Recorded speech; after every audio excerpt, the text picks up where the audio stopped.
አምነ ሳርዬ ማቲ እንዴት ነህ? እንዴት ነሽ?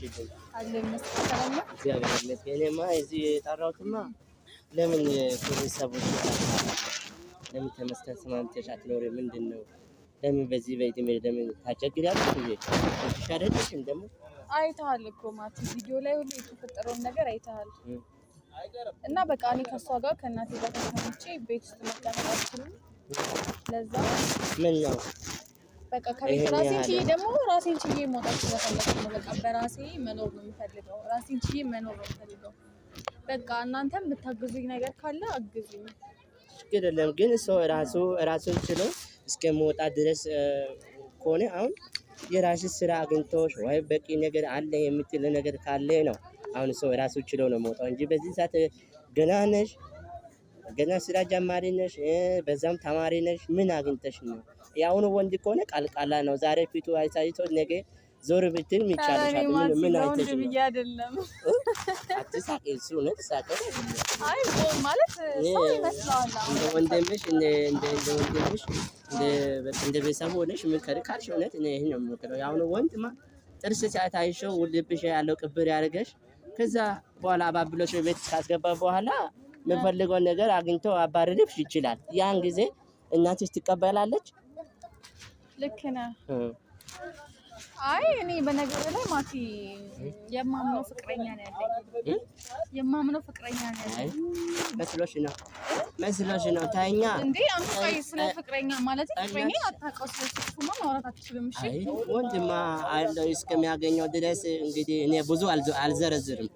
እናንተ ሴት እስከሚያገኝ ድረስ ብዙ ነገር ይዘረዝራልና ያን በቃ እጅሽ ላይ ካስገባ በኋላ በቃ እግርሽ ግባልሽ ማለት እንችላለን። ከዛ ያለፈ ምትውላም አለ።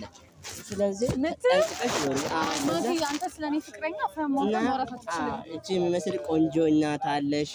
ከማልክ ከዋነቷ በቃ ሁሉም ነገሯ ላይ ግሯ ስል ባትወጣ ይሻለኛል በእኔ ምክር ነው። ሲጀመር ማቲ እኔ እኮ ወጥቻለሁ። አንድ ፊቱን ወጥቼ ቤት ኪራይ ከፍዬ የራሴን እያስተዳደርኩ አንቺ ወጣሽ እንጂ አሁን እኔ ባስታረቅሽ ምን ችግር አለው? አይ እኔ በቃ ከዚህ ወዲያ ተመልሼ መግባት ጊዜ ስጭኝና እኔ ችግር የለም ያስታርቃለሁ። እኔ አሁን ካንቺ እንደሰማሁት በቃ እሷም ከሷ ላይ ሰምቼ መቼም እናት ለልጇ ትራራለች። መቼም አማለኛ ቢሆንም ምንም ቁጣት ቢሆንም የእናት ወት ሸክም አይችልም የልጅ ነገር። ለምን ካልሽ 9 ወር አሸካሚ ነች እናቷ። ጎጆ ቤት ይባላል። ቤት በጣም አስቸግራኛለች። ለምን አታቸግር? ለምን በጥሩ ሰዓት በላም ልጅሽ አይደለችም? እንዴት ማትቀጣም አርጋ ነው የምትቀጣው። ይገባል ነገር አትሳቂ ማቲ። ይሄን አንቺ ለኮስ አርገሽ ወይ ማታ ገብተሽ በቀና አምሽተሽ ጠዋት ወጥተሽ ማታ ገብተሽ ይሆናል እንግዲህ የሷ ንዴት ነው አይችልም። ሲጀመር አንተ ነው የኔን ችግር እናንተ አትረዱልኝም። ችግር ያልገባችሁም ከሷ ጋር ተስማምቼ ችግር ነው። ምን አጣሽ? በዚህ በልጅነት እነቃ ኪዳንን እንኳን ስጠራ ቃልዬና ለምዬ ስጠራ እንኳን በጣም ተናዳብኛለች እኮ አማለሽ አወቋ በቦሌም ብዬ ዘይቱን ገዝቼ ሰጣዋት ይቅርታ ብዬ፣ ግን እሷ በጣም ተናዳብኛለች። ከጓደኞቼ ጋር መገናኘት አልችልም ከቤት አትወጪም ነው የምትለኝ። በቃ ያ ብቻ ሳይሆን በቃ እኔ እነሱንም ማስቸገር አልፈልግም። ራሴን ችዬ ነው። አይ እኔ አልፈቅድም። አሁን ነገ አንድ ነገር ብትሆን ደግሞ ለእናትሽ በቃ ሰበብ ነው ሀሳብ ነው የምትሆንም። እንደኛ ደግሞ ለጓደኞቹም ደግሞ በቃ ማከረኛ ነው የምትሆንም። ሳላቅ ደግሞ ወንድ ልጅ በቃ እንደመጣብኝ እንደፈላብኝ ይሰጥሻል። ዲቃላ ይዘሽ ደግሞ ትገባልና ያንቺ መከራ የባሰ ሸክም ነው የምትሆነባት። ስለዚህ አይደለም ነገርኩ እኮ ከገባሽ በቃ በጥቅሳ ነው ይላል ያገሬ ሰው። እና ወንድ ልጅማ እስከማገኘው ድረስ ካገኘው በኋላ በቃ አለ አይደለም ዞር ይልሻል። እኔ ከሆነ በቃ ስለዚህ ፍቅረኛዬን ላስተዋውቅህ ወይ ነው ላስተዋውቅህና እኔ ማወቅ አልፈልግም። ከፈለገ ለምን አውቅሻለሁ? እኔ አሁን እኔ እንግዲህ እኔ በዚህ ሳሪ ይቅርታ አድርግኝ። እኔ አንቺ የሚያክል አንቺ የሚመስል እህት ከቤትሽ ወጥተሽ ሂጂም አልልሽም። ከኛሽ ጋር ተጣልተሽ ራቅ ብለሽ ኑሪም አልልሽም። ከፈለግሽ በቃ እኔ በምችለው መጠን እናትሽ አስታርቅሻለሁ። ከመጣች ካልመጣች እኔ እንግዲህ እኔ እንጃ ምን ልበልሽ። እኔ ከአቅም የምረዳው የሻይ ነገር መጠጫ ነገር ስልስጥሽና ልሂድ። ያንቺ ንግግር በስመ አብ እኔ ያንቺ ንግግር አላማረኝም። ጭራሽ ከቤት ወጥቼ ፍቅረኛ ያዝኩት ተጣልቼ ወጣሁ ትያለሽ እንዴ? ልቦን ይስጥሽ። ሌላ ነገር ምንም አልልም። ቆም ብለሽ እንዳስብሽ ጭንቅላትሽ ይስጥሽ። አሜን። እኔ እኮ ትክክለኛ ሀሳብ ነው። አሁን በቃ ወሬው ታኛ ሂጂ የሚለው አይምሮ ሰብስበሽ በቃ እናቴ አጥፍቻለሁ፣ እናቴ አጥፍቻለሁ ይመልሳል።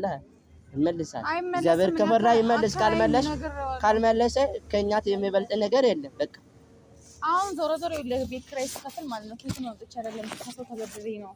ስራ የለኝም ታውቃለህ። ከሰው ተበድሬ ነው ቤት ኪራይ፣ አልጋ፣ ማን ይወጣልሽ? ማን ያማከርሽ እንዲወጣ? ቆይ በቃ ቢያማክረኝ ሰው ነበር፣ አማከረኝ፣ አበደረኝ፣ ገንዘቡን ወጣሁኝ። አሁን ያን ገንዘብ መክፈል አለብኝ። ቤተሰብ ጋር በመለስ በምን ይከፍለዋለሁ? ስራ ጀምሬ ነበረ አልተመቻቸልኝም። ስራውም አይመችም። አምሽቼ ነው የምገባው። ወጣሁ ከስራው ማለት ነው። ያ አለ የሚለው ጓደኛም ታገኛለሽ? የምን ጓደኛ? አሁን አለ ያልሽው ምናምን ጓደኛ ያወራሽው ጓደኛ? አዎ እሱም ይመጣል ቤት? አይ ቤት አይመጣም። ውጪ ተገናኝታችሁ ነው የምትወጡት? ይሄን የፈራሁት እንግዲህ ከዚህ በኋላ ፍቅረኛ ማለት ደግሞ ነገ ባሌ ይሆናል። አብረን እንኖራለን። እሱ ችግር የለም፣ እናየዋለን። ደግሞ አልቅሸሽ ደግሞ እስከሚመልስ ደግሞ ይሆናል እንግዲህ ለምንድን ነው የማለቅሰው? እንዴ እኔ አንተ ፍቅረኛ ማንነቱን ታውቂያለሽ? ስማማቲ ስለሱ ምንም እኔ እኮ አንቺ ከሱ ሲጀምር አላውቅም። እኔ ግን አንቺን እህቴ ነሽ፣ የጓደኞቼ እህታሞች ከእነሱ የበለጠ ደግሞ ስለምቀርብ ነው እኔ የምናገርሽ እኮ። ነገ አንድ ነገር ከሆንሽ እኮ ትረዳኛለህ ብዬ ራሱ ማሰብ በጣም ታግን ይሻልሻል። እናትሽ ይቅርታ ጠይቂ።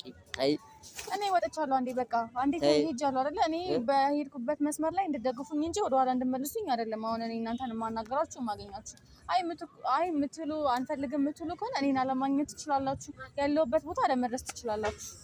በል እንግዲህ እግዚአብሔር ያግዝሽ። ከዚህ በላይ መርከም አይችልም። እኔ እንቺ በዚህ ላይ ሻይ ጠጥተሽ ምናምን ማለት ሲያንተ 200 ብር እኮ ለኔ ምንም አይጠቅመኝም።